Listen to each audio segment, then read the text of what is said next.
Abraham का जीवन भी कुछ इसी तरह था। अब्राहम, परमेश्वर जब तक अब्राहम के जीवन में नहीं आया था, पर अब्राहम भी दूसरे देवी देवताओं को उपासना करता था और उनका भय मानता था। ओहे भाई और बहनों, और अब्राहम के जीवन में कोई आशीष नहीं थी। अब्राहम के जीवन में अगर हम देखें तो अब्राहम के बाप दादा जो काम करते थे वो जो था मूर्ति बनाने का काम करते थे। हे भाई और बहनों, अपने हाथों से मूर्ति को बनाते थे और अपने ही हाथों से फिर उसे मत्था टेकते थे और कहते थे कि यही है परमेश्वर है, क्योंकि उन्हें पता नहीं था कि परमेश्वर कौन है और सृष्टिकर्ता कौन है। हे भाई और बहनों, वो अब्राहम भी सोचते होंगे हमें इसी देवते, हम जो है इन मूर्तियों को जो है बनाते हैं और हम ही जो है इनके सामने जाके हाथ जोड़ के माथा टेकते हैं और कहते हैं कि यही परमेश्वर है। हे भाई और बहनों, अब्राहम के जीवन में भी बिल्कुल ऐसा ही था। अब्राहम भी यही काम करता था और अब्राहम परमेश्वर को जानता नहीं था। हे भाई और बहनों, लेकिन परमेश्वर ने योजना की।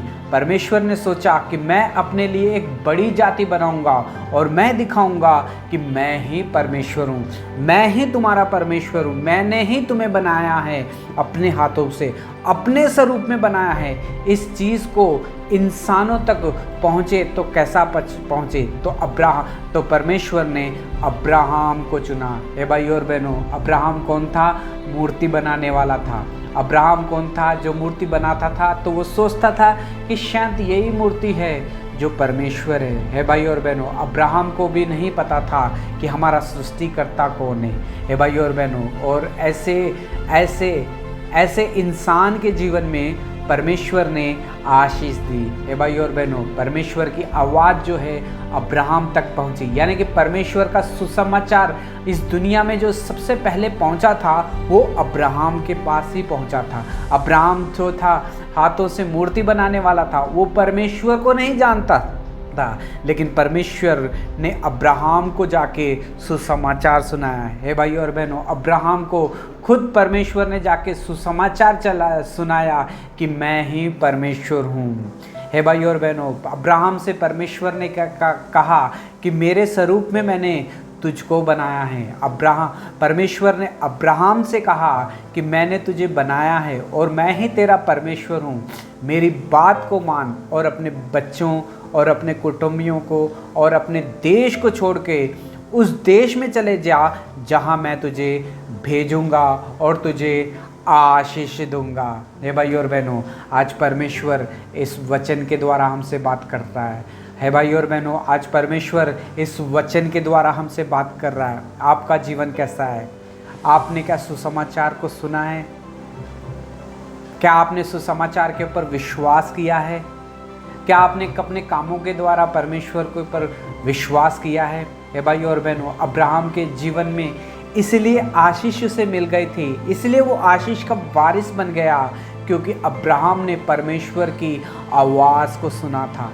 अब्राहम ने परमेश्वर के सुसमाचार को सुना था। अब्राहम ने परमेश्वर के ऊपर विश्वास किया था। अब्राहम ने विश्वास किया था कि परमेश्वर ने अपने स्वरूप में मुझे बनाया है। अब्राहम ने विश्वास किया था कि मेरे द्वारा परमेश्वर एक बड़ी जाति बनाएगा। अब्राहम ने विश्वास करके उस देश को उसके पिता के देश को छोड़ दिया, सारी चीज़ों को छोड़ दिया, क्योंकि अब्राहम ने परमेश्वर के पर विश्वास किया था।